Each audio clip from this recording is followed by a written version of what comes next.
Começa agora pela Rádio Rio de Janeiro, Momentos com Joana de Ângeles. Um programa que trará a você as lições da espiritualidade. Produção e apresentação, Maria de Fátima Miranda. Amigos ouvintes da Rádio Rio de Janeiro, estamos retornando para o nosso encontro semanal, estudando a obra O Homem Integral, Joana de Ângeles, através do Divaldo. Hoje na companhia dos amigos Eduardo Araújo e uma companhia especialíssima. Olha, hoje, uma surpresa, é um presentaço, viu? Quem está aqui conosco? Imagina. Rafael Siqueira. Muito bom dia, boa tarde, boa noite. O programa vai ao ar de tarde, né? Mas as pessoas podem nos ouvir a posteriori. Então que a nossa voz chegue aí embalada de muito carinho e que Jesus abençoe a cada um de vocês. Esse programa vai no ar num horário muito especial, né? Que é 5h30 da tarde. Vai chegando aí pertinho da Ave Maria às 18 horas, né? Então um momento especial com Joana de Ângeles. E o Pablo aqui dando todo o socorro pra gente. Queremos agradecer esse encontro e pedimos a Jesus que envolva a mente e o coração de cada um de vocês naquilo que é a necessidade desse momento.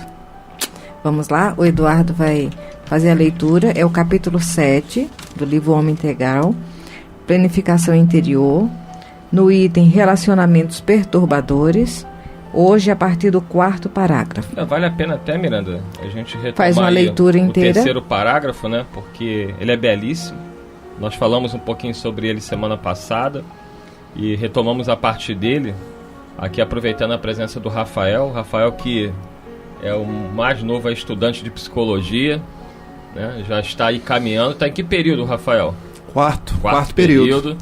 Né? Ele que é advogado e daqui a pouquinho vai ser colega aí de profissão. Ainda vamos trabalhar juntos, já falei isso para ele, se Deus quiser, nessa tarefa aí abençoada da psicologia. E hoje estudando aqui com Joana de Ângeles a psicologia do futuro, né? Como diria Stanislav Grof, a Joana de Ângeles nos traz a psicologia do futuro. E ela nos diz aqui nesse terceiro parágrafo, nesse tópico relacionamentos perturbadores, que o amor é uma conquista do espírito maduro, psicologicamente equilibrado, usina de forças para manter os equipamentos emocionais em funcionamento harmônico. É uma forma de negação de si mesmo, em autodoação planificadora. Não se escora em suspeitas, nem exigências infantis. Elimina o ciúme e a ambição de posse, proporcionando inefável bem-estar ao ser amado, que, descomprometido com o dever de retribuição, também ama. Quando por acaso não correspondido, não se magoa nem se irrita, compreendendo que o seu é o objetivo de doar-se e não de exigir. Permite a liberdade ao outro, que a si mesmo se faculta, sem carga de ansiedade ou de compulsão.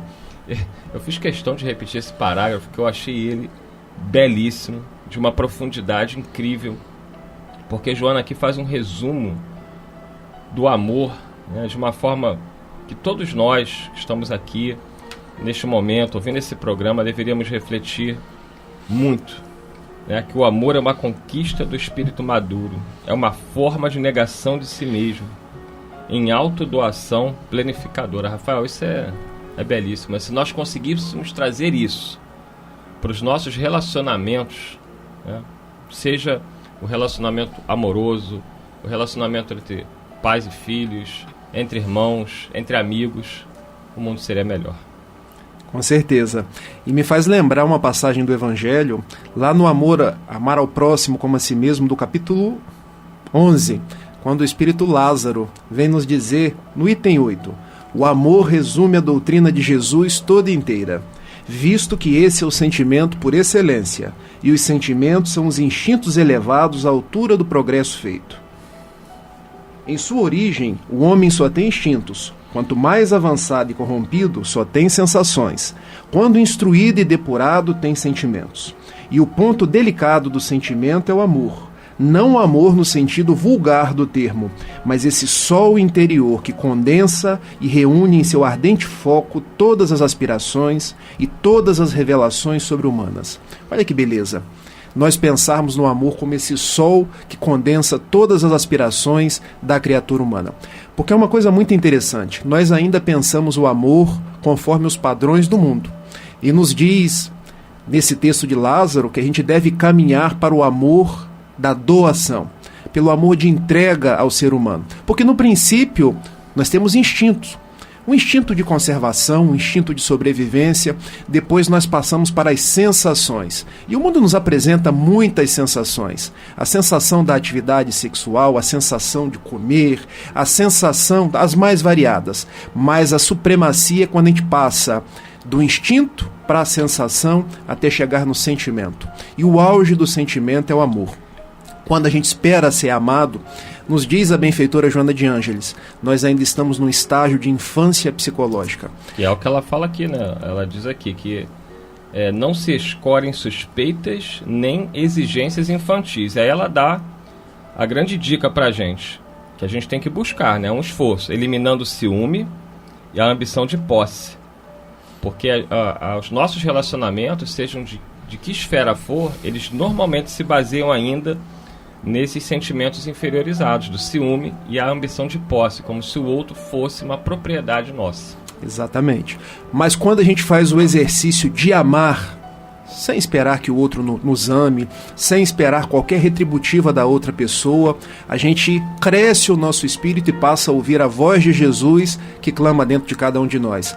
Porque muitas vezes, Fátima, minha querida amiga que eu estou conhecendo hoje, na verdade já conheço pelos programas da rádio. Eu estava falando para o Rafael, justamente no dia da vida nós conhecemos a vida. Rafael chegou aqui e eu pude conhecê-lo.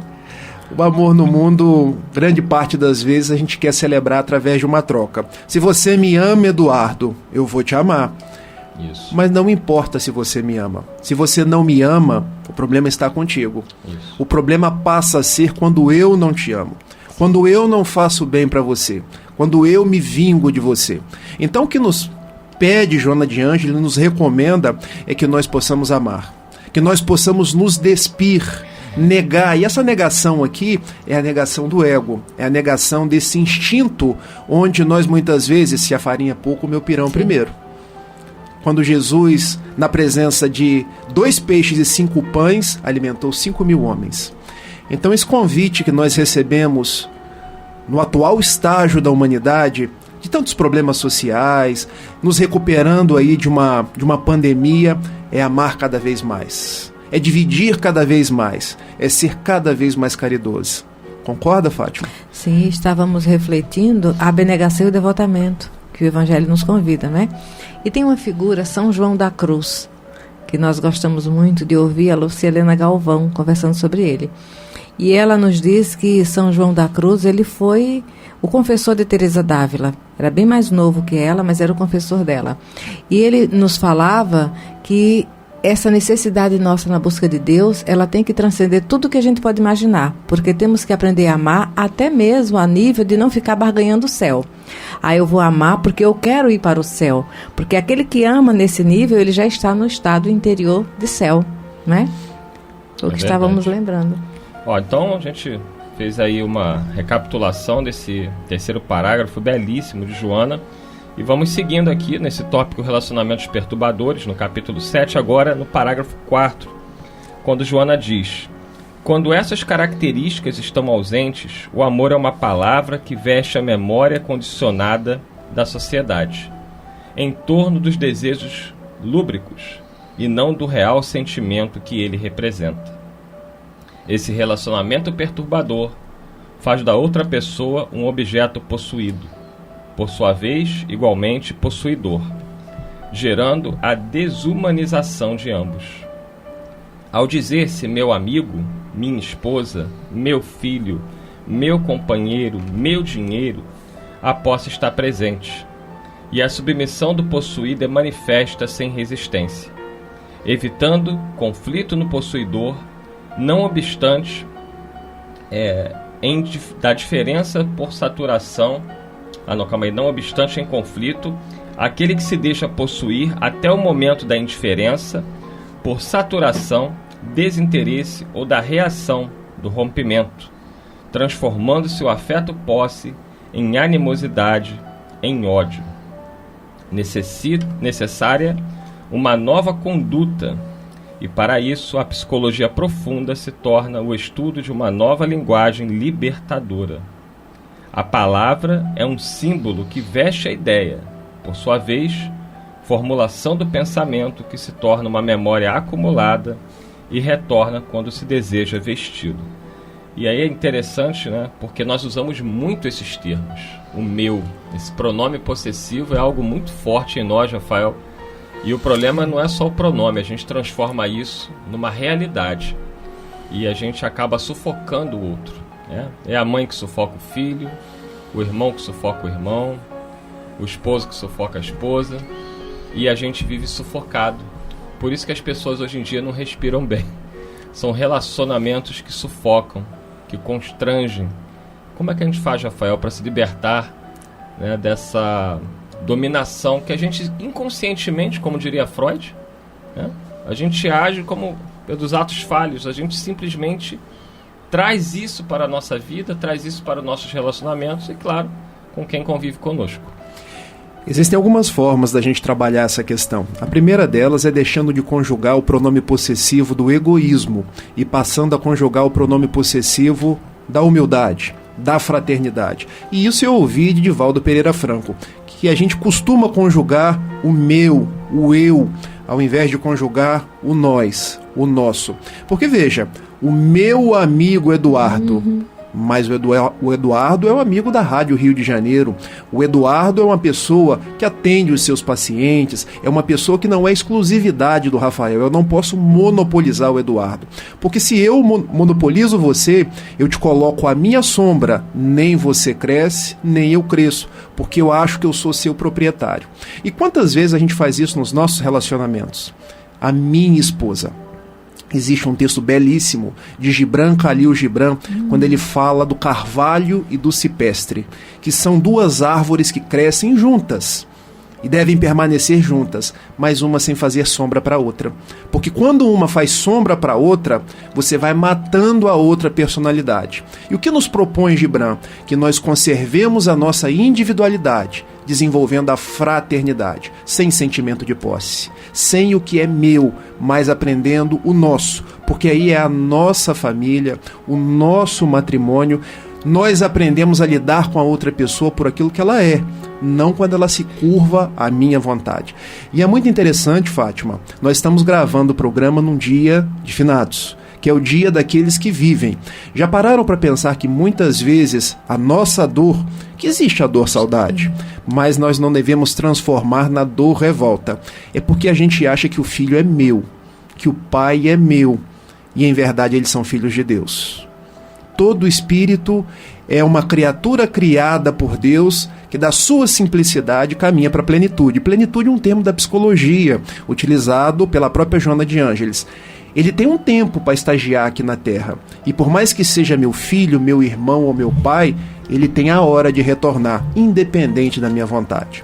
Mas quando desencarna, meu filho desencarnou. Por que Deus? Porque antes de meu filho, ele é um espírito, ele é filho de Deus. Então, aprendamos a nos relacionar com as pessoas, sabendo que elas não são nossas, mas elas são companheiras de jornada. Que elas vivem conosco, nós vamos nos ajudando mutuamente, porque vivemos numa lei de sociedade. Mas quanto mais a gente desenvolver esse senso da união sem posse, mais nós cresceremos. Aí surge a lei de cooperação. Exato. Né? Onde cada um soma. E enquanto você estava falando da figura do Gibran, nos lembrávamos de uma árvore muito frondosa. Ela faz uma copa bem ampla.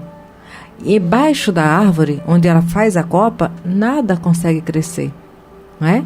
Porque ali ela faz sombra. Então o sol não penetra, o solo não fica tão rico, tão próprio. Em torno da árvore você consegue ver a campina, mas no local onde ela faz a copa dela, normalmente fica aquela graminha muito pequenininha que não se desenvolve nem cresce. É isso mesmo. E para quem está chegando agora, Maria de Fátima Miranda, que programa é esse? Pois é, nós estamos estudando o Homem Integral no programa Momentos com Joana, na companhia do Rafael Siqueira, do Eduardo Araújo, não é? No capítulo 7, no item Relacionamentos Perturbadores. Estávamos falando sobre o amor, no parágrafo 3º, e agora no 4º e 5º parágrafos. Já estamos Agora vamos para o 9º parágrafo já, né? Porque comentamos aí a questão da palavra, né? Os pronomes possessivos que nós usamos com tanta força. E aí Joana continua no 9º parágrafo dizendo o seguinte: a memória da sociedade adicionou conceitos sobre o amor e o relacionamento, estabelecendo sinais que os caracterizam, sem que auscultasse as suas estruturas psicológicas despidas de símbolos.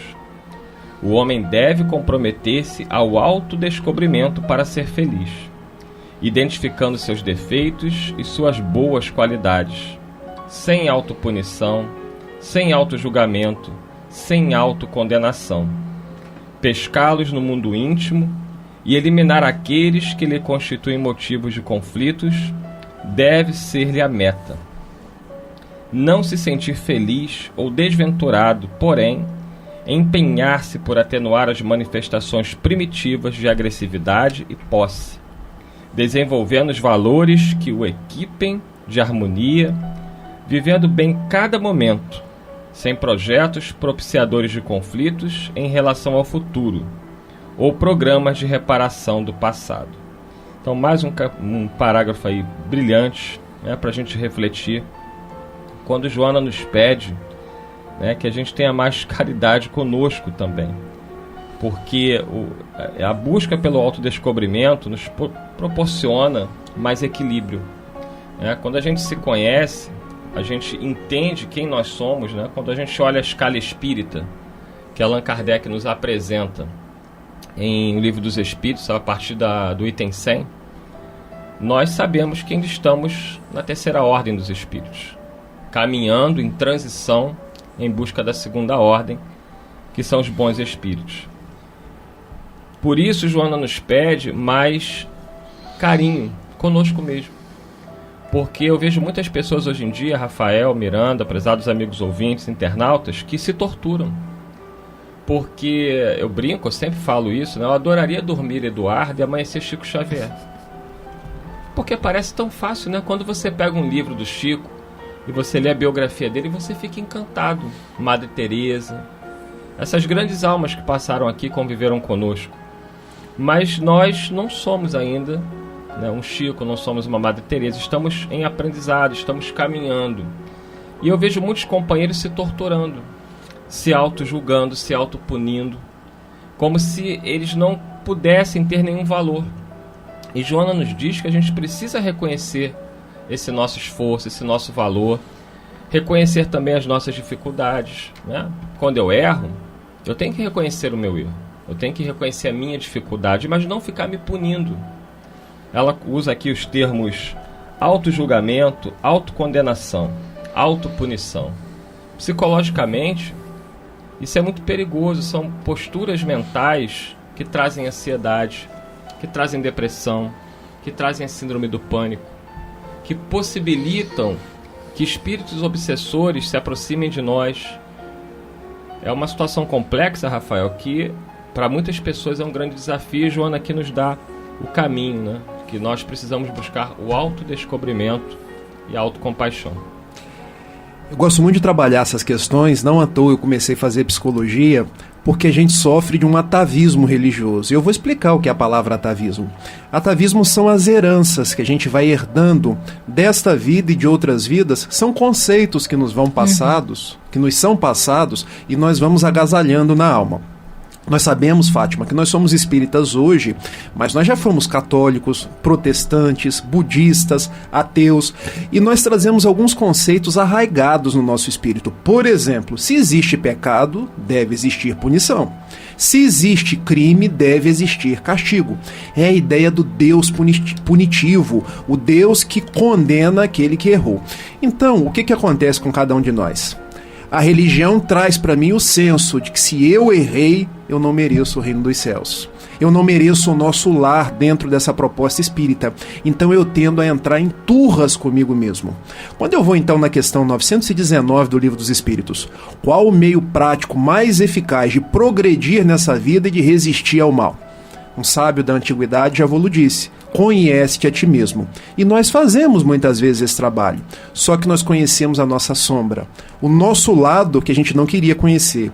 Porque eu, Rafael, não sou tão bom quanto eu gostaria de ser. Eu não sou tão justo, eu não sou o Francisco de Assis que eu gostaria. Mas o que eu vou fazer com a minha sombra? Eu vou deixar a Fátima conhecer? Não, mas a Fátima sabe que eu sou um orador espírita, que eu aplico passe, que eu trabalho numa reunião de desobsessão. Eu tendo a reprimir, para que eu não veja, para que as outras pessoas não vejam. Só que esse mecanismo da repressão faz mal para mim mesmo, me tortura.